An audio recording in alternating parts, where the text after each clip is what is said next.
Hello my dear students, I am Sukhdev Chaudhary, physics faculty team CLC. Lecture number 37 अपन start करने जा रहे हैं। इसके बाद में 37, 38 और 39 ये तीन लेक्चर अभी अपने बाकी हैं। तो इन तीनों लेक्चर्स के अंदर अपन जो पावर थोड़ा सा बचा हुआ उसको भी अपन फिनिश करेंगे, एज वेल एज अपन जो अपना वर्क एनर्जी पावर है इस चैप्टर का मॉड्यूल है वो भी अपन डिस्कस करेंगे। कुछ क्वेश्चंस तो मैं आपको टिक करवा चुका हूँ और इस लेक्चर के एंड में कुछ क्वेश्चंस मैं आपको स्टेज थर्ड है उसके और टिक करवा दूंगा, ठीक है ना। तो चलो अपन करते हैं, स्टार्ट करते हैं। तो लेक्चर की स्टार्टिंग अपन एक क्वेश्चन के साथ में करते हैं। अच्छा क्वेश्चन है कि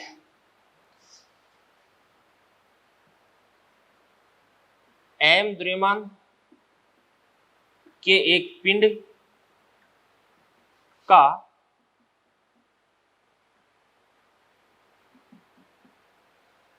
प्रारंभिक वेग u है, इसको नियत शक्ति P प्रदान की जाती है, ठीक है ना। S दूरी तय करने के पश्चात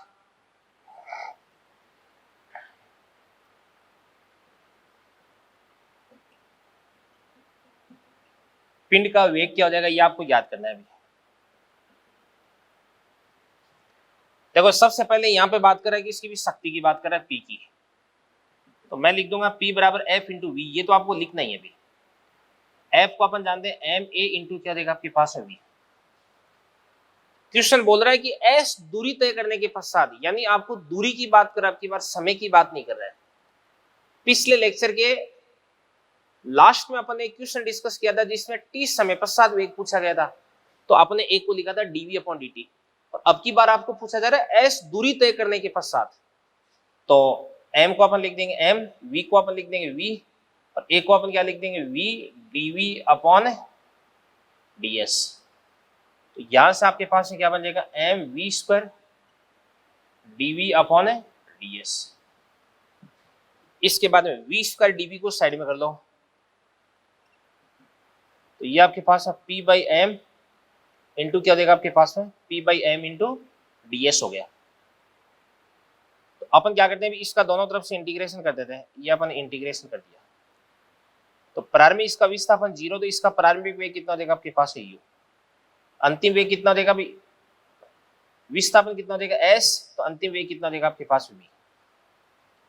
तो v स्क्वायर का कितना होता है, v की पावर 3/3, तो 3 को उधर की तरफ ले जाएंगे तो ये v क्यूब हो गया, u से लेके v तक। इसको अपन बोलेंगे 3p/m, और ds का इंटीग्रेशन s लिमिट 0 से लेकर के s तक। तो यहां से आपके पास में v की जगह v पुट कर देंगे तो v क्यूब माइनस क्या देगा आपके पास है u cube, v cube minus क्या देगा आपके पास है u क्यूब बराबर क्या देगा आपके पास है 3p/m इंटू क्या देगा आपके पास s हो देगा। अब आपको अगर यहाँ पे दूरी पूछता तब तो s निकाल देते, बट आपको यहाँ पे वेग पूछ रहा है, तो अपन लिख देंगे v क्यूब बराबर कितना देगा आपके पास है u क्यूब प्लस क्या देगा आपके पास है 3ps/m, और v कितना देगा इसकी पावर 1/3। ये आपको इस प्रकार से वेग प्राप्त हो गया बेटा, ठीक है ना। ये चीज होगी। तो इस वाले क्वेश्चन को आप ध्यान से देखिएगा, देखो बड़ा शानदार क्वेश्चन था ये, ठीक है ना। इसके बाद में अगला क्वेश्चन अपन देखते हैं बेटा। देखो ध्यान से, अगला क्वेश्चन क्या कह रहा है देखिएगा कि अपने पास में कोई भी एक मोटर है, इस मोटर से अपन ने कोई भी एक पाइप लगा रखा है, ठीक है ना। और ये मोटर है ना, इस पाइप से किसी एक नियत दर से पानी को सप्लाई कर रही है, एक कांस्टेंट रेट से पानी को सप्लाई कर रही है, ठीक है ना। अब मैं चाहता हूं कि ये जो मोटर है ना, इस मोटर की जगह मैं कोई दूसरी मोटर लगाऊं और ये मोटर पहले वाली मोटर की तुलना में n गुना पानी प्रति सेकंड प्रवाहित करे, ठीक है ना। तो इसके लिए इस मोटर की जो शक्ति है वो आपको कितने गुना करनी पड़ेगी। तो क्वेश्चन क्या कह रहा है अभी, एक मोटर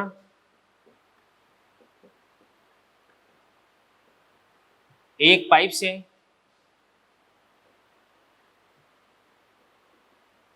नियत दर से पानी की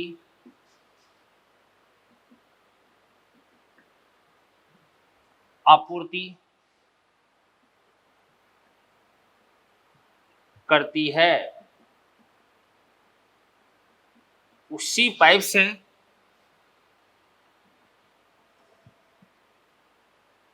n गुणा दर से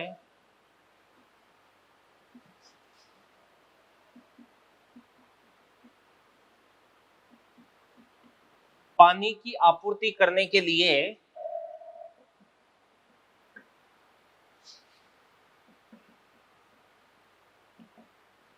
मोटर की जो शक्ति है कितने गुणा करनी होगी, ये बातें होगी भी। समझ गए ना? जैसे मान के चलेगा कोई एक मोटर है, एक पाइप से, पाइप आपको वही दे रखा है भाई, उस पाइप से है ना, मान के चलेगा किसी दर आर से, आर दर से मान के चलेगा पानी की सप्लाई दे रही है। अब आपको क्या करना है, जिस दर से पानी की सप्लाई आपको मिल रही है उसकी दुगुनी करनी है या 3 गुनी करनी है। तो आपको जो मोटर है ना वो चेंज करनी पड़ेगी, उस मोटर की शक्ति आपको कितने गुना करनी पड़ेगी, ये मैं आपको पूछ रहा हूं भाई। तो ध्यान से देखना। देखो सबसे पहले अपन बात करते हैं, देखो ध्यान से, पानी की प्रवाह की दर।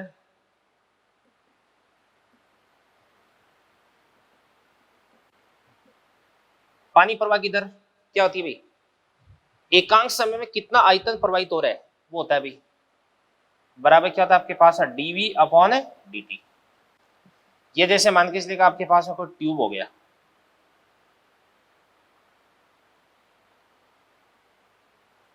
इस ट्यूब से मान के चलिए इस प्रकार से इधर की तरफ पानी प्रवाहित हो रहा है, किस वेग से, v वेग से, और इसका जो क्रॉस सेक्शनल एरिया वो कितना देगा आपके पास, a हो जाएगा। अब अपन बात करते हैं इतने से भाग की, बात करते हैं इतने से भाग की, मान के चलिएगा ये वाली जो लंबाई है ये कितने देगी आपके पास, dx। तो इस इतने से भाग का जो आयतन है, आयतन को अपन क्या लिख सकते हैं भाई, आयतन बराबर क्या होता है, area into distance, a into dx, ठीक है ना। ये तो क्या देगा आपके पास है, इसको अपन क्या बोल सकते हैं भाई, ये या पानी प्रवाह की दर अपन dm/dt लिख देते हैं भाई। प्रति सेकंड कितना आयतन प्रवाहित हो रहा है, प्रति सेकंड कितना द्रव्यमान प्रवाहित हो रहा है, प्रति सेकंड प्रवाहित द्रव्यमान की मात्रा अपन निकाल देते हैं, ठीक है ना। बात एक ही है, ठीक है ना, गलत नहीं किया कुछ भी मैंने। तो dm/dt द्रव्यमान को अपन क्या लिख सकते हैं अभी, आयतन गुणा घनत्व है, तो रो इंटू क्या देगा आपके पास, dv अपॉन dt हो गया। तो रो का तो रो हो गया, dv को अपन क्या लिख सकते हैं अभी, वॉल्यूम को, एरिया इंटू क्या देगा आपके पास है, डिस्टेंस अपॉन dt, और dx/dt को अपन क्या लिख सकते हैं, v। तो ये आपके पास है क्या देगा, a v इंटू रो हो गया।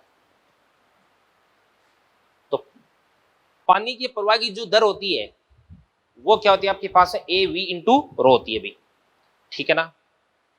अब आपको बोला जा रहा है कि पानी की प्रवाह की जो दर है ना वो आपको कितने गुना करनी है भाई, n गुना करनी है। कितने गुना करनी है, n गुना। तो अपन बोल सकते हैं कि dm/dt डेस है वो आपके पास हो जाएगा n गुना किसकी, dm/dt की, यानी बाद वाली है ना, पहले वाली की n गुना करनी है। dm/dt को अपन क्या लिख सकते हैं, a रो, तो पाइप वही है तो एरिया वही रहेगा, स्पीड v डैश हो जाएगी, पानी की डेंसिटी वही रहेगी, n का n हो जाएगा, dm/dt को अपन लिख देंगे a v रो, एरो से एरो को काट दो तो आपके पास v डैश बराबर क्या हो जाएगा आपके पास, nv हो जाएगा। क्या हो जाएगा, nv। v डैश बराबर क्या हो जाएगा आपके पास, nv। इसके बाद में अपन बात करते हैं कि इसकी शक्ति की बात करते हैं, शक्ति। तो P बराबर क्या था आपके पास, F इंटू वी। तो v को तो अपन क्या लिख देंगे, v लिख देंगे। और न्यूटन्स लॉज ऑफ मोशन वाले चैप्टर के अंदर मैंने आपको बताया था कि फोर्स क्या होता है, एफ का एक फॉर्मूला होता है v into D M by D T भी होता है, याद होगा आपको। एफ बराबर क्या होता है, v d m upon d t. तो एफ को अपन लिख सकते हैं v d m upon d t. तो ये आपके पास हो जाएगा v square d m upon d t. तो v स्क्वायर का v स्क्वायर और dm अपॉन dt को अपन क्या लिख सकते हैं अभी, ए वी इंटू रो। तो ये ए वी क्यूब इंटू क्या देगा आपके पास और रो, यानी यहां से आपके पास जो पावर है वो वी क्यूब के समानुपाती हो जाएगी। तो बेटा अपन लिख सकते हैं पी डैश अपॉन पी बराबर वी डैश क्यूब या वी डैश अपॉन वी का क्या हो जाएगा आपके पास में क्यूब हो जाएगा।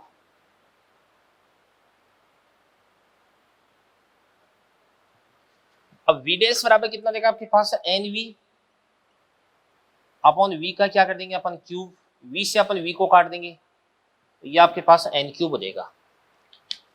तो यहां से आपके पास जो पी डैश है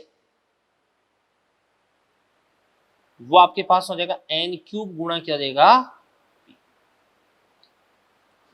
तो अगर आप पानी की प्रवाह की दर को एन गुणा करना चाहते हैं तो इस स्थिति में आपको मोटर की जो शक्ति है वो एन क्यूब गुणा करनी पड़ेगी। यानी आप चाहते हैं कि उसी पाइप से दुगुनी दर से पानी आए, तो दुगुनी दर से पानी प्राप्त करने के लिए आपको मोटर की शक्ति है वो 2 की पावर 3 गुना यानी 8 गुना करनी पड़ेगी बेटा, ठीक है ना। तो इन चीजों को आप नोट करें, फिर उसके बाद में पावर को अपन आगे बढ़ाते हैं।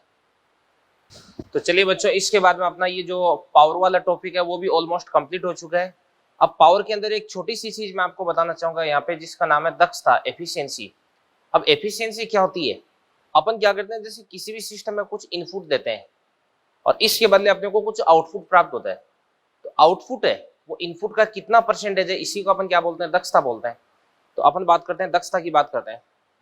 तो ये आपके पास रहेगी दक्षता बराबर क्या हो जाएगी आपके पास में देना है निर्गत शक्ति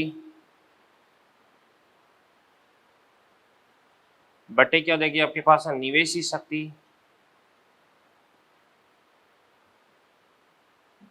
यानी इसको अपन बोलेंगे P output upon P input. दक्षता को अपन लिखते हैं ईटा से, तो ईटा बराबर क्या हो जाएगा आपके पास है पी आउटपुट अपॉन क्या हो जाएगा आपके पास है पी इनपुट। और प्रतिशत दक्षता की अगर बात करें तो ये आपके पास में कितना देगा भाई, ये हो जाएगा आपके पास में P output upon P input into क्या देगा 100। ये बातें होगी भी। अब कई बार अगर आपको ऐसा क्वेश्चन दे दिया जाए कि एक व्यक्ति है जो कोई एनर्जी ड्रिंक पीता है और वो एनर्जी ड्रिंक पी करके कुछ एनर्जी गेन करता है, कितनी भी एनर्जी आपको दे दी, ठीक है ना, इतनी एनर्जी उसने गेन की और उसके बाद में इस एनर्जी से वो इतनी हाइट तक चढ़ता है, तो उसकी दक्षता आपको ज्ञात करनी है भाई, ठीक है ना। तो फिर उसके बाद अपन कैसे ज्ञात करेंगे भी, चलो एक क्वेश्चन ही करवा देता हूं आपको। क्वेश्चन है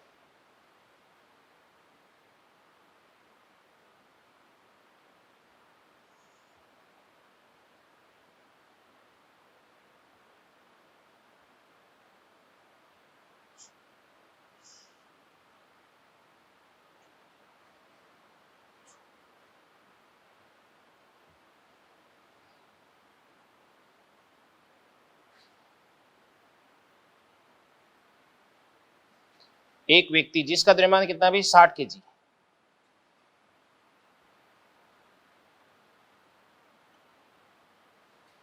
एक एनर्जी ड्रिंक पीकर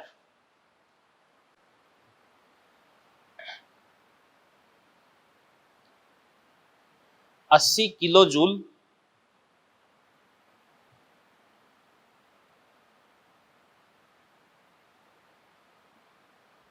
ऊर्जा प्राप्त करता है,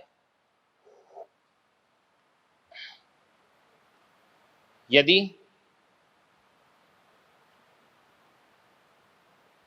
इस ऊर्जा से वह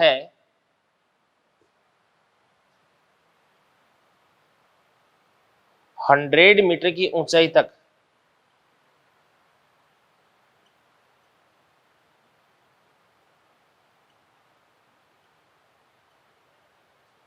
चढ़ पाता है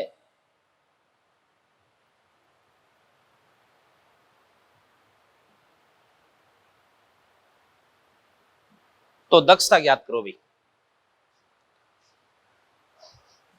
तो दक्षता अपन कैसे ज्ञात करेंगे, ध्यान से देखना, देखो सॉल्यूशन। दक्षता आपके पास हो जाएगी इतना परसेंटेज बराबर। अब यहां पर ध्यान से देखना, देखो आपको एनर्जी है, वो एनर्जी दे रखी है कि इतनी एनर्जी वो इनपुट के रूप में लेता है और फिर इससे ये कुछ कार्य करता है। तो यहां से अपन लिख सकते हैं ई आउटपुट अपॉन क्या देगा आपके पास ई इनपुट इंटू 100। तो यहां पर आपके पास जो ई आउटपुट है वो कितना हो जाएगा, अभी mgh की बराबर हो जाएगा। भाई ये जो कार्य कर रहा है वही तो अपने को आउटपुट के रूप में प्राप्त होगा ना।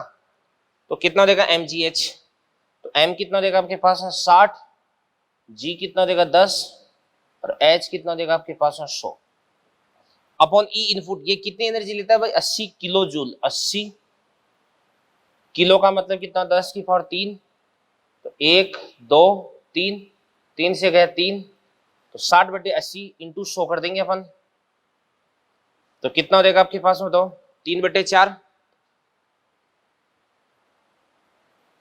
तो ये आपके पास है 75% दक्षता हो जाएगी।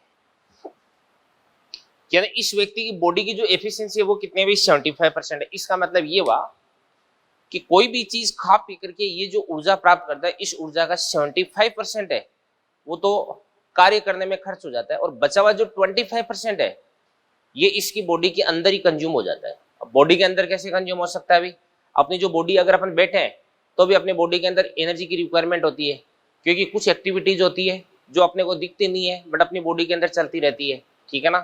तो जैसे हार्ट है वो भी अपना काम कर रहा है, अपनी बॉडी के जितने भी ऑर्गन्स हैं वो सारे के सारे ऑर्गन्स काम कर रहे हैं, तो इन ऑर्गन्स को काम करने के लिए एनर्जी की रिक्वायरमेंट होती है, ठीक है ना। तो ये 25% है वो उस एनर्जी की फॉर्म में चला जाता है, ठीक है ना। तो ये आपकी पावर थी। तो बच्चों मैंने आपको वर्क, एनर्जी और पावर, ये सारी की सारी चीजें मैंने आपको फिनिश करवा दी अभी, ठीक है ना। इसके बाद इस चीज को आप नोट करें और फिर उसके बाद में अपन मॉड्यूल का डिस्कशन स्टार्ट करते हैं। तो चलिए बच्चों मॉड्यूल निकाल लीजिएगा आप, और मॉड्यूल की जो स्टेज फर्स्ट है ना वो अपन डिस्कस करते हैं। पेज नंबर 197 पर आ जाओ आप, ठीक है ना। तो मैं लिख देता हूं work, energy, power, stage first,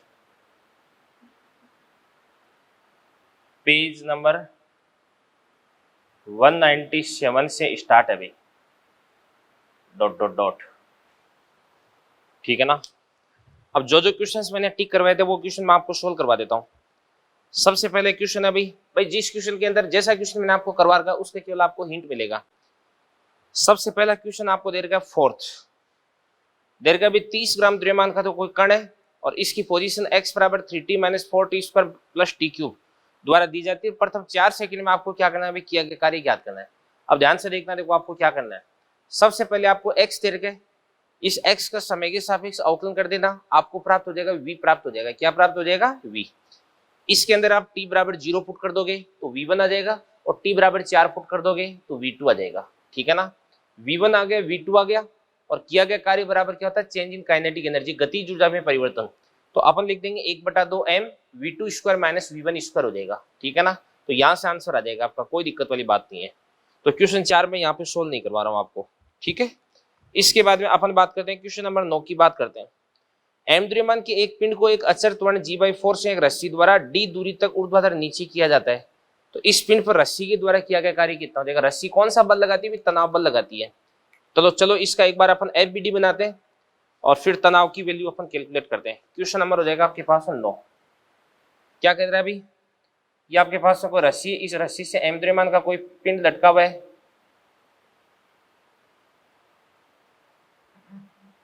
ये m द्रव्यमान हो गया। ऊपर की तरफ तो क्या लग रहा है, T लग रहा है, और नीचे की तरफ कितना लग रहा है, mg लग रहा है। और ध्यान से देखना, देखो नीचे की तरफ इसका तोड़ना वो कितना देगा आपके पास है, g/4 हो जाएगा। तो अपन इसके लिए इक्वेशन लिखते हैं, नीचे वाला फोर्स कितना देगा mg, ऊपर वाला फोर्स कितना देगा आपके पास है t। ये तो नेट फोर्स हो गया, और नेट फोर्स बराबर कितना होता है, मास इंटू एक्सलेरेशन, तो mg/4 हो जाएगा। भाई गति नीचे की तरफ कर रहा है तो नीचे वाला बल माइनस ऊपर वाला बल अपन कर देंगे। तो यहां से आपके पास t बराबर कितना हो जाएगा बताओ, 3mg/4 हो जाएगा। ये बात होगी। कार्य बराबर क्या था, बल गुणा विस्थापन। अब आपको रस्सी के द्वारा किया गया कार्य पूछ रहा है, तो रस्सी के द्वारा कौन सा बल लगता है, तनाव बल लगता है। तो बल कितना देगा आपके पास, 3mg क्या देगा आपके पास 4, ठीक है ना। और इसके बाद में इंटू विस्थापन कितना देगा आपके पास, d हो जाएगा। और बल तो ऊपर की तरफ है और विस्थापन नीचे की तरफ है, तो इस कारण से किया गया कार्य क्या देगा, माइनस का हो जाएगा। तो ये आपका 9th क्वेश्चन सोल्व हो चुका है। अभी क्वेश्चन नंबर 9 के बाद में अपन बात करते हैं। क्वेश्चन नंबर, वैसे 10 मैंने आपको टिक नहीं करवाया, बट फिर भी 10वां क्वेश्चन मैं आपको बता देता हूँ, ठीक है ना। तो क्वेश्चन नंबर 10 भी अपन देख लेते हैं। दो स्प्रिंग जिनके बल नीतांक है K1 और K2, K1 बड़ा है किसी भी K2 से, यदि वो एक समान बल से खींची जाती है तो कौन सी स्प्रिंग में कार्य समान होगा, मतलब किस में कार्य ज्यादा होगा, किस में कार्य कम होगा, ये आपको बताना है। तो मैं आपको बता देता हूँ ध्यान से। क्वेश्चन नंबर 10, देखो बच्चों, W बराबर कितना होता है आपके पास, हाफ kx², ठीक है ना। तो W बराबर क्या देगा आपके पास, हाफ kx²। अब कई बार आपको बोला जाता है कि यदि x है वो क्या भी समान है, ऐसे बोला जाता है कि दोनों स्प्रिंग है वो समान विस्थापन से खींची जाती है, दोनों में समान विस्थापन उत्पन्न किया जाता है। यदि x बराबर समान होगा तो W डायरेक्टली प्रोपोर्शनल क्या देगा आपके पास है k। तो इस स्थिति में W2/W1 बराबर क्या देगा आपके पास है, K2/K1। यानी अपन बोल सकते हैं कि जिस स्प्रिंग का स्प्रिंग कांस्टेंट ज्यादा होगा ना, तो उसके लिए किया गया कार्य भी क्या देगा, ज्यादा, ठीक है ना। अगर समान विस्थापन से खींचा जाता है। और इसके बाद अगली बात अपन करते हैं, W बराबर क्या देगा आपके पास, हाफ kx²। तो यहाँ पे अपन क्या करते हैं, ऊपर भी इसको अपन k से और नीचे भी अपन इसको k से मल्टीप्लाई करते हैं। तो यहां से आपके पास क्या बन जाएगा भाई, kx इसका होल स्क्वायर अपॉन क्या देगा आपके पास 2k। अब kx को अपन क्या बोल सकते हैं, f बोल सकते हैं ना। तो यहां से W बराबर क्या देगा आपके पास, f² अपॉन क्या देगा आपके पास 2k। अब यहाँ पे अपन f है, क्वेश्चन में ऐसे बोला जा रहा है कि दोनों स्प्रिंगों को समान बल से खींचा जा रहा है, सेम फोर्स है उससे खींचा जा रहा है। तो यहाँ पे f को अपन क्या कर देंगे भी, सेम कर देंगे। और f अगर सेम हो गया तो W इनवर्सली प्रोपोर्शनल क्या देगा आपके पास है k। तो इस स्थिति में W2/W1 बराबर क्या देगा आपके पास है, K1/K2। यानी इस स्थिति में जिस स्प्रिंग का स्प्रिंग कांस्टेंट कम होगा ना, उसके लिए किया गया कार्य क्या हो जाएगा, ज्यादा हो जाएगा। और जिसके लिए स्प्रिंग कांस्टेंट ज्यादा होगा उसके लिए किया गया कार्य क्या हो जाएगा, कम। तो ये मैंने आपको दोनों के बारे में बता दिया। तो 10वें क्वेश्चन का आंसर आप यहाँ पे इसमें खोज सकते हैं अभी, ठीक है ना। तो K1 बड़ा दे रहेगा K2 से, तो W2 बड़ा हो जाएगा किससे, W1 से। ओके, चलो क्वेश्चन नंबर 11वां क्वेश्चन देखते हैं। देखो ध्यान से अपन क्या कर रहे हैं, किसी स्प्रिंग को s दूरी तक खींचने पर स्थितिज ऊर्जा कितनी भी, 10 जूल है। इस स्प्रिंग को s दूरी तक और खींचने के लिए आवश्यक कार्य कितना हो जाएगा अभी, ये आपको पूछा जा रहा है अभी। सबसे पहले अपन क्या करते हैं, x बराबर 0 से कहां तक खींचते हैं, s तक। तो W बराबर कितना देगा, 10 जूल। तो U बराबर कितना देगा आपके पास, 1/2 k x2² माइनस क्या होता है आपके पास, x1² होता है। ये कार्य हो गया अभी, ठीक है ना। और तो पहले कितना देगा, 10 बराबर कितना देगा, 1/2 k। इसके बाद कितना देगा, 0 से s तक, तो s² माइनस 0, तो s² ही हो गया। इसके बाद W हो गया अगला, तो 1/2 k। इसके बाद में इसको ना फर्दर s और खींचते हैं। तो अब की बार आप क्या करते हैं भी, s तो पहले से विस्थापन इसके अंदर है, s से 2s तक खींचते हैं। तो 2s का स्क्वायर कितना देगा, 4s² माइनस कितना देगा, s², 3s² हो जाएगा। तो यहां से W बराबर कितना देगा, 1/2 k इंटू कितना देगा आपके पास है, 3s²। तो 1/2 ks² को अपन क्या लिख देंगे, 10 लिख देंगे। तो 10 इंटू 3 कितना देगा आपके पास है, 30। ये 11वां क्वेश्चन हो गया भी आपका सोल्व। अब ये जो 12वां क्वेश्चन है, ये भी मैं आपको थोड़ा सा बता देता हूं। देखो 12वें क्वेश्चन में आपको क्या दे रखा है, विस्थापन दे रखा है। इस विस्थापन का समय के सापेक्ष अवकलन करके आप वेग निकाल लें। क्या निकाल लें? वेग। तो वेग आ गया और इसके बाद में t बराबर 0 फुट कर देना, v1 आ जाएगा, t बराबर 2 फुट कर देना, v2 आ जाएगा और किया गया कार्य 1/2 m into v2 square minus v1 square आ जाएगा। कार्य ऊर्जा प्रमेय की हेल्प से अपन कार्य निकाल लेंगे बेटा, ठीक है ना। इसके बाद में अपन आगे बढ़ते हैं, देखो अगले पेज पे आते हैं। तो अगला पेज हो जाएगा आपका 15वां क्वेश्चन। देखो 15वां क्वेश्चन, क्वेश्चन नंबर 15। देखो क्वेश्चन है वो अगर आपने एक बार सोल्व करके एक बार आपने क्वेश्चंस को अगर ट्राई कर रखा है तो आपको मजा आएगा भाई, ठीक है ना। और आप पहली बार अगर क्वेश्चन देख रहे हो तब तो कोई मतलब नहीं निकलेगा भाई, ठीक है। 12 केजी का एक बम विस्फोट के पश्चात 4 केजी और 8 केजी के दो भागों में विभक्त हो जाता है। 8 केजी के पिंड का वेग कितना भी 6 मीटर पर सेकेंड, तो दूसरे पिंड की गतिज ऊर्जा कितनी हो जाएगी? ध्यान से देखना। देखो 12 केजी का एक पिंड है जो कि विरामावस्था में रखा हुआ था, तो इसका प्रारंभिक संवेग कितना था भाई? 0। अब आंतरिक बलों की वजह से ये विभक्त होता है। अभी पहली बात यह है कि बम होता है वो आंतरिक बलों की वजह से विभक्त होता है। और मैंने आपको बताया था कि अगर किसी प्रकार का कोई बाह्य बल नहीं लग रहा है, केवल आंतरिक बल लग रहा है, तो इस स्थिति में केवल अगर आंतरिक बल लग रहा है तो इस स्थिति में क्या होता है? संवेग संरक्षित रहता है। तो प्रारंभिक संवेग बराबर क्या हो जाएगा? अंतिम संवेग हो जाएगा। तो प्रारंभिक संवेग कितना भी 0, तो अंतिम संवेग भी कितना हो जाएगा आपके पास में? 0 देगा। तो एक तो हो जाएगा आपके पास है 4 केजी का और एक हो जाएगा आपके पास 8 केजी का। अब यहाँ पे बोला जा रहा है 8 केजी वाला वो किससे जा रहा है? अभी 6 मीटर पर सेकंड से। तो इसका वेग इधर की तरफ कितना देगा आपके पास है? v। अंतिम संवेग वो 0 तब होगा ना जब इसका संवेग और इसका संवेग परिमाण में समान और दिशा में विपरीत होगा। तो इसका संवेग कितना देगा बताओ? इसका 4v और इसका कितना देगा? 8 × 6 कितना देगा आपके पास? 48। इसके बाद में यहाँ से v बराबर कितना देगा आपके पास? 12 मीटर पर सेकेंड। ये v आ गया। इसकी काइनेटिक एनर्जी पूछ रहा है, तो काइनेटिक एनर्जी कितना देगी? 1/2 m कितना देगा आपके पास है? 4। 12 का स्क्वायर कितना देगा? 144, ठीक है ना। तो 144 ये आपके पास है 288 जूल। आंसर है क्या? 288 जूल। यस। तो ये आपका क्वेश्चन नंबर 15 हो गया अभी। तो एक बार आप यहां तक देख लें, इसके बाद में क्वेश्चन नंबर 20 है, इसको आप ट्राई करें, काफी अच्छा क्वेश्चन है ये। तो चलिए बच्चों इसके बाद में अपन देखते हैं क्वेश्चन नंबर 20। काफी अच्छा क्वेश्चन है। मैं ये आपको क्वेश्चन काइनेटिक एनर्जी पढ़ाने के दौरान, गतिज ऊर्जा पढ़ाने के दौरान भी करवाना चाह रहा था, बट फिर मैंने सोचा कि बाद में करवाएंगे। ये अच्छा क्वेश्चन है, एक बार आप भी इसको ट्राई कर लो तो ज्यादा अच्छा रहेगा। एक दौड़ते हुए मनुष्य की गतिज ऊर्जा उस लड़के की गतिज ऊर्जा की आधी है जिसका द्रव्यमान मनुष्य के द्रव्यमान का आधा है। तो क्वेश्चन नंबर 20 ध्यान से देखना। देखो ये तो दौड़ते हुए मनुष्य, ये तो मनुष्य है और ये कोई लड़का है।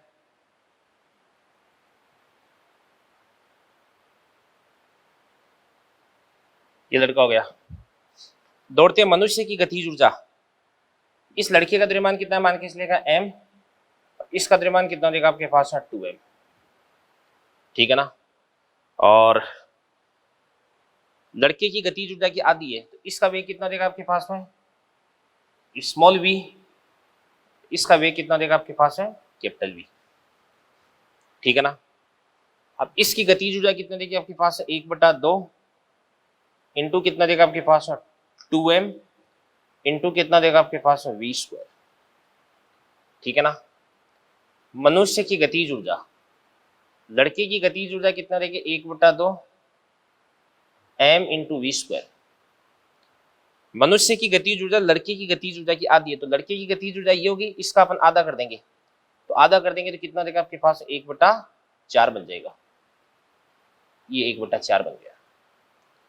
तो यहाँ पे अपन क्या करते हैं, ध्यान से देखना। देखो 2 से अपन 2 को काट देते हैं, इसके बाद m से अपन m को काट देते हैं, ठीक है ना। तो यहां से आपके पास में क्या बन जाएगा? देखो ध्यान से, v² बराबर क्या हो जाएगा आपके पास में? 4v²। यानी यहां से आपके पास में क्या बन जाएगा? स्मॉल v बराबर 2 इंटू कैपिटल V हो जाएगा, ठीक है ना। तो अब मनुष्य अपनी चाल है वो 1 मीटर पर सेकंड से बढ़ा लेता है, तो इसकी गतिज ऊर्जा लड़के की गतिज ऊर्जा के बराबर हो जाती है। तो मनुष्य की प्रारंभिक चाल आपको बतानी है।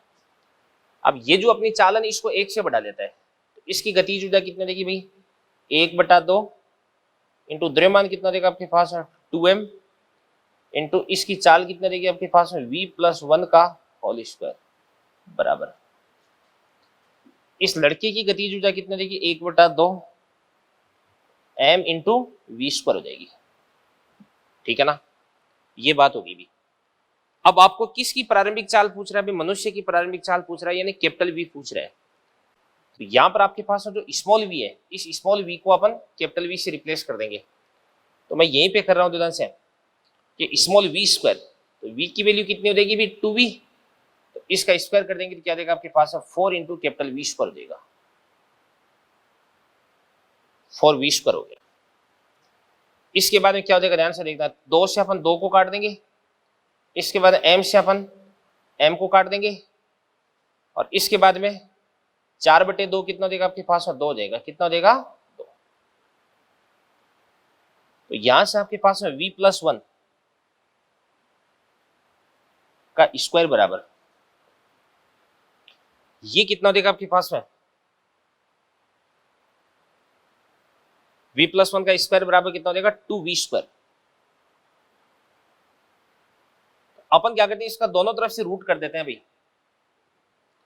दोनों तरफ से अगर अपन रूट कर देंगे तो ये आपके पास क्या देगा v+1 बराबर कितना देगा आपके पास √2 इंटू वी हो जाएगा।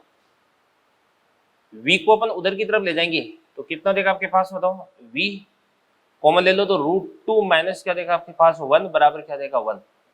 तो यहां से v बराबर कितना देगा आपके पास 1/√2 माइनस क्या देगा आपके पास 1 मीटर पर सेकेंड, क्या आपके पास v हो गया भी।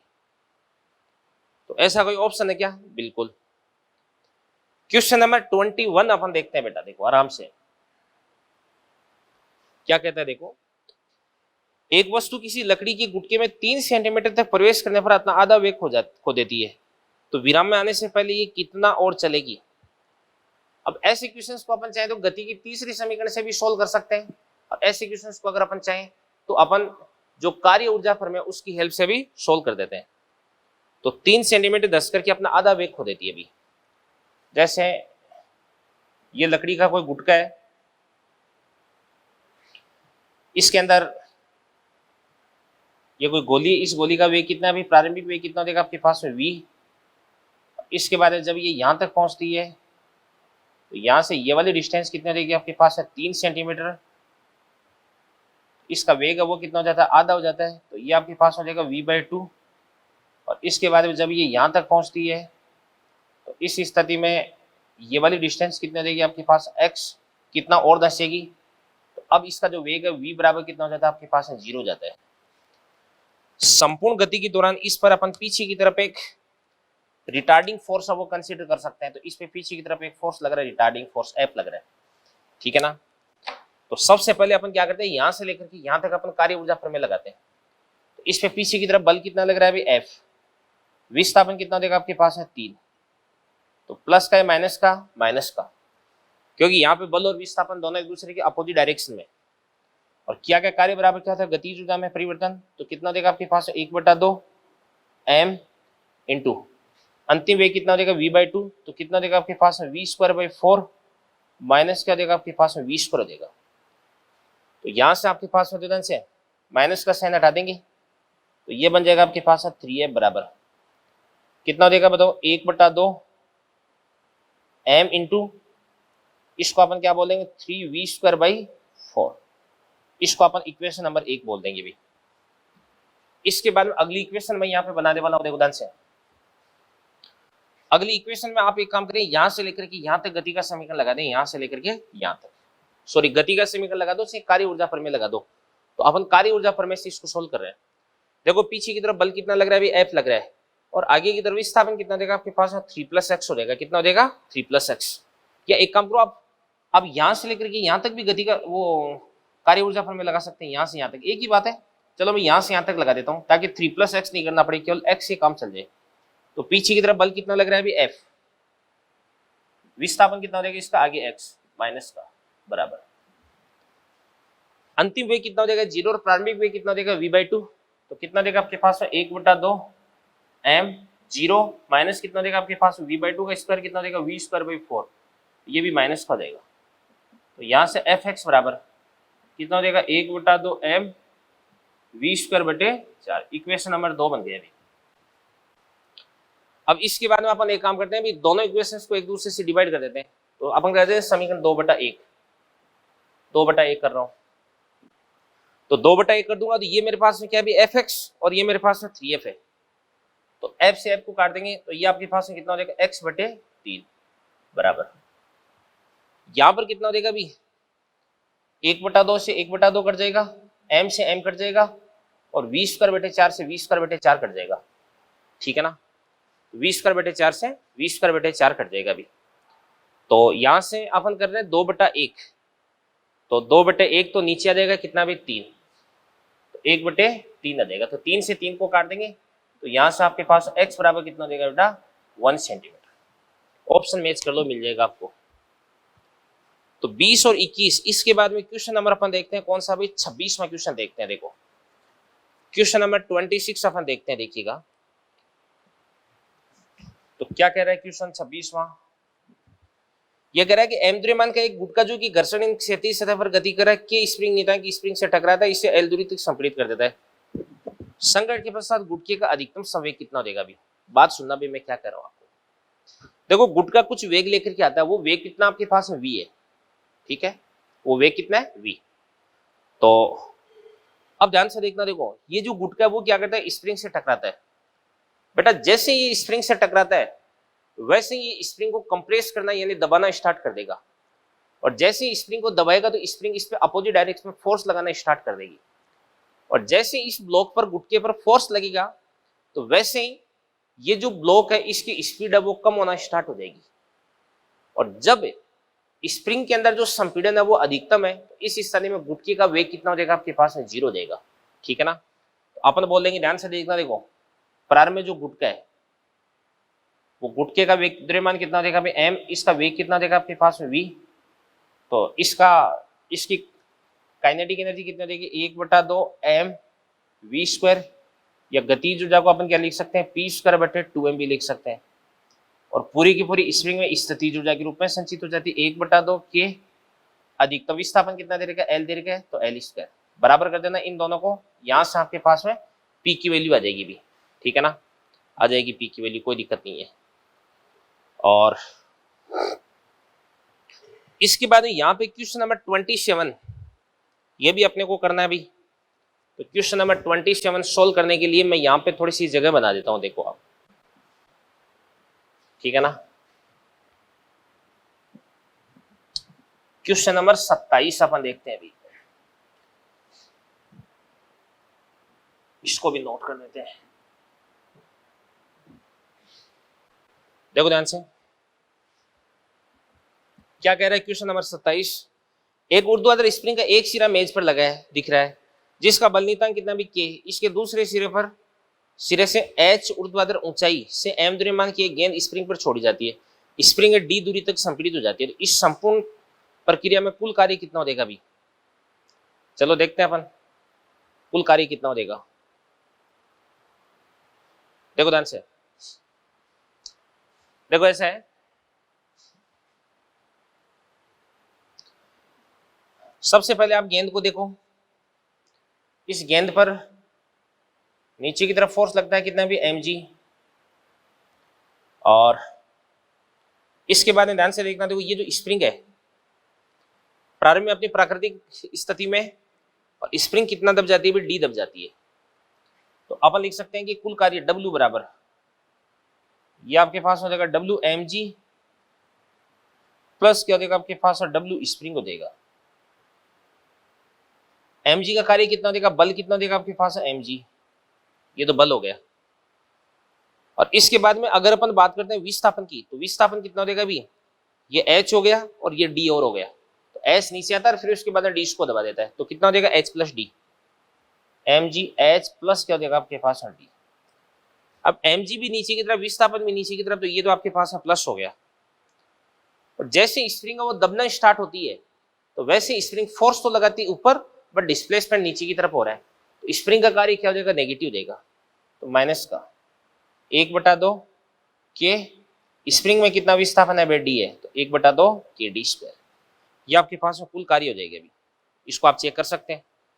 ये आपका क्वेश्चन नंबर 27 था। 27 के बाद में अगला क्वेश्चन अपन देखते हैं भाई, देखो ध्यान से, 32वां क्वेश्चन।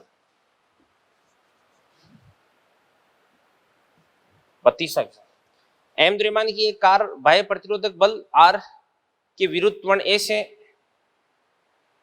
सरल समतल पर गतिशील है, जब कार का वेग v है तो कार्य करने की दर शक्ति कितनी होगी। ऐसा क्वेश्चन मैंने आपको करवा कर दिया। एम द्रव्यमान की एक कार है, ये कार है, बाह्य प्रतिरोधक बल आर के विरुद्ध, पीछे की तरफ प्रतिरोधक बल लग रहा है आर, आगे की तरफ कोई भी बल लग रहा होगा एफ, इसका त्वरण कितना हो जाएगा अभी ए, और इसका वेग अभी कितना अभी आपके पास वी है। आगे वाला बल कितना देगा आपके पास एफ, पीछे वाला बल कितना देगा आपके पास आर, नेट फोर्स बराबर कितना देगा एम इंटू ए, तो यहां से एफ बराबर कितना देगा बताओ, आर प्लस क्या देगा आपके पास एम ए, और पी बराबर कितना होता है आपके पास एफ इंटू वी। क्या पूछा जा रहा है अभी, ठीक है, तो ये आपके पास कितना बन जाएगा अभी, एफ कितना देगा आर प्लस क्या देगा एम ए इंटू वे कितना देगा आपके पास वी। ये आपके पास पावर आ गई भी। ये 32वां क्वेश्चन हो गया। और इसके बाद एक क्वेश्चन नंबर 35 पे आता हूं मैं। 35 पे एक बार क्वेश्चन नंबर 35 पे इसको आप अच्छे से पढ़ ले, फिर उसके बाद इसको मैं सोल्व करता हूं। देखो स्टेज फर्स्ट का लास्ट क्वेश्चन होगा ये। 35वां क्वेश्चन, 9 मीटर क्यूब आयतन की एक टैंक जो कि तल से 10 मीटर की ऊंचाई पर स्थित है, 10 किलोवाट की शक्ति वे द्वारा मोटर पंप 5 मिनट में भर देती है, तब मोटर पंप की दक्षता कितनी हो जाएगी भी। ध्यान से देखना। देखो अपन बात करते हैं कि वॉल्यूम कितना, पानी का द्रव्यमान कितना देगा एम, एम बराबर कितना देगा आपके पास में, या पानी की स्थिति ऊर्जा कितनी हो जाएगी भी, पानी की एनर्जी हो जाएगी आपके पास एम जी एच। द्रव्यमान बराबर क्या था आपके पास, आयतन गुणा घनत्व इंटू कितना देगा आपके पास है जी एच। तो यहां पर आयतन कितना देगा आपके पास 9 मीटर क्यूब। पानी की डेंसिटी कितनी होती है, पानी का घनत्व ये होता है 1000 होता है, आपको ध्यान रखना है भाई। जी कितना देर का आपको 10 देर का है ना, और एच कितना देर का आपको 10 मीटर, तो ये कितना देगा आपके पास 9 गुणा 10 की पावर 5, ठीक है ना, जूल। ये तो आपके पास एनर्जी होगी। इसके बाद यदि आपको निकालना है भी पी आउटपुट, तो बराबर कितना हो जाएगा एनर्जी अपॉन टाइम, तो 9 गुणा 10 की पावर 5 बटे टाइम कितना हो जाएगा आपके पास 5 मिनट, 5 इंटू 60 सेकेंड में कन्वर्ट कर देंगे, तो क्या बन जाएगा, ध्यान से देखना। देखो इसको अपन सोल्व करते हैं, तो 1 0 से 1 0 कट जाएगा, तो 10 की पावर 4 हो गया, और इसके बाद में कितना हो जाएगा आपके पास में, ये बन जाएगा 3 से काट देंगे तो 3 और ये 2, तो इसको अपन बोलेंगे 3 गुणा 10 की पावर 4 बटे ये 2 आ गया, तो 5 इंटू 2 कितना हो जाएगा आपके पास 10, तो 3 इंटू 10 की पावर 3 आ गया अभी वॉट। और इसके बाद आपको निकालना इट्टा, तो मैंने आपको बताया था इट्टा बराबर क्या होता है P output upon P input, तो पी आउटपुट बराबर कितना हो जाएगा 3 गुणा 10 की पावर 3 बटा पी इनपुट, ये कितना देर का भाई आपको, ये आपको देगा 10 किलोवाट, मोटर है वो 10 किलोवाट की, तो 10 इंटू 10 की पावर 3, तो 3 बटे 10, तो इसको अपन बोलेंगे 0.3, और परसेंटेज में अगर इसको अपन निकालेंगे तो कितना हो जाएगा आपके पास में 30% आ जाएगा। कितना देगा 30%, ठीक है ना। तो बच्चों ये आपकी जो स्टेज फर्स्ट है वो फिनिश होती है, ठीक है ना। और स्टेज फर्स्ट फिनिश होने के साथ में आपका आज का ये जो लेक्चर है, इस लेक्चर को भी अपन यहीं पे फिनिश करते हैं, ठीक है ना। तो अब स्टेज फर्स्ट के अंदर और भी अगर आपके कोई डाउट्स रह गए हैं तो वो आप अच्छे से देख लेना, और कोई डाउट अगर नहीं हो रहा हो आपसे सॉल्व, तो इंस्टीट्यूट आपको उसका जवाब देगा बाकायदा, कोई टेंशन लेने की आपको जरूरत ही नहीं है। बाकी मेरे हिसाब से यार इसके अंदर कोई इतने टफ क्वेश्चंस है नहीं। देखो मैंने आपको जो थ्योरी पढ़ाई है उस थ्योरी के अकॉर्डिंग आपके सारे जो क्वेश्चंस हैं वो सोल्व हो जाने चाहिए, ठीक है ना, ये चीज है अभी। तो चलो बच्चों, आज के लेक्चर में अपन ने दक्षता है उस दक्षता को कंप्लीट किया, और उसके बाद में जो स्टेज फर्स्ट है इसके अच्छे क्वेश्चंस है वो मैंने आपको सोल्व करवा दिए। अगले लेक्चर के अंदर अपन स्टेज सेकंड, और अगर टाइम बचा तो स्टेज थर्ड है उसको भी अपन करने की कोशिश करेंगे। स्टेज थर्ड की एक बार क्वेश्चंस है वो मैंने आपको टिक नहीं करवा रखे हैं, तो चलो स्टेज थर्ड की क्वेश्चंस है मैं आपको टिक करवा देता हूं। देखो स्टेज थर्ड के क्वेश्चंस लिख लो, कौन कौन से क्वेश्चंस सारे करने हैं यार, टिक वैसे नहीं करवा रहे कि यही करने हैं बाकी सारे छोड़ने हैं आपको, ऐसा नहीं है। स्टेज थर्ड के क्वेश्चंस बता रहा हूं मैं आपको।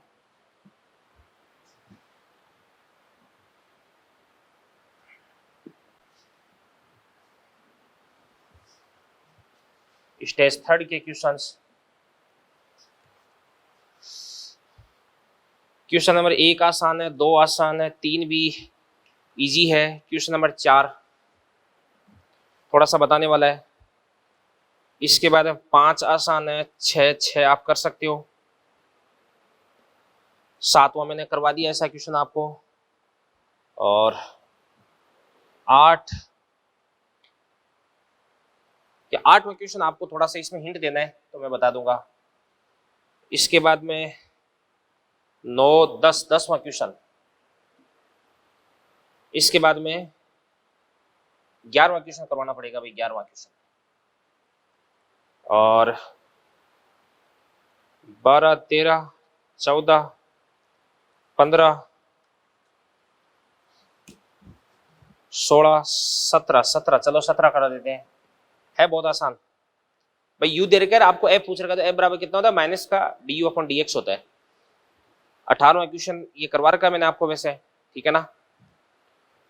तो 18वां क्वेश्चन में आपको पूछा जा रहा है डी बराबर क्या होता है यू एक्स बराबर अनंत। तो आप एक काम करना, एक्स बराबर अनंत पुट कर दोगे तो यू कितना हो जाएगा आपके पास में 0 आ जाएगा, ठीक है ना। और माइनस यू समय यानी एक्स नॉट, और एक्स नॉट पर पोटेंशियल एनर्जी कितनी होती है भाई, मैंने आपको बता रखा भी माइनस, शायद माइनस का 20 पर अपन 4 है ऐसा सा अपन ने निकाला था, जो भी है तो माइनस माइनस प्लस हो जाएगा। 18वां नहीं बता रहा हूं मैं, 19 नहीं बता रहा, 20 नहीं बता रहा, 21वां आप चाहो तो देख सकते हो, 21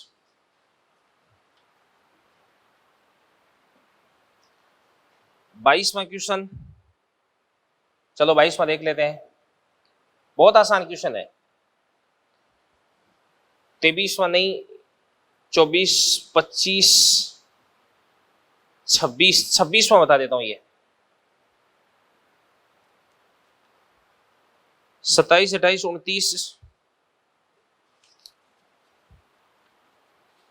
इसके बाद में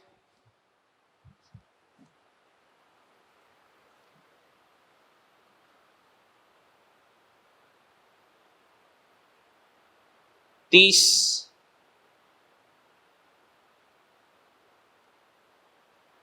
क्या पूछा जा रहा है, 30वां वैसे आसान है, 31वां क्वेश्चन करवाना मेरे को, 31वां 32 33वां चलो इसका हिंट देना है, 34 35 35वां, ये 35वां कौन सा भी 31वां क्वेश्चन एक जैसा है, 31 और 35 एक जैसे हैं,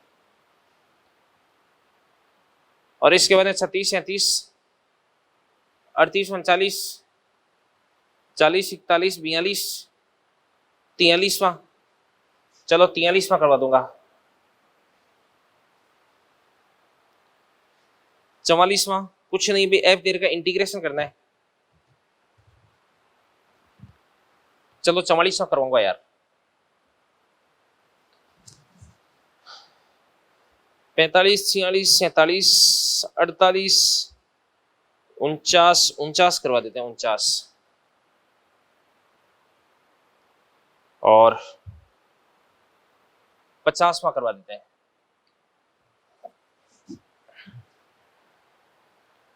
51 52 53 54 55 क्वेश्चन नंबर 55 भी करवा देते हैं। इतने क्वेश्चन हो गए अभी। तो स्टेज 1, 2, 3 इनका काम कंप्लीट हो गया। इसके बाद में जो स्टेज 5 है, स्टेज 5 की क्वेश्चंस आपको यूट्यूब पे सीएलसी ने अपने जो पुराने पेपर्स हैं उन सब का सॉल्यूशन डाल रखा है, तो वहां पे आप देख सकते हैं। ठीक है बेटा, तो आज का लेक्चर अपन यहीं पे फिनिश करते हैं। Thank you very much, all the best.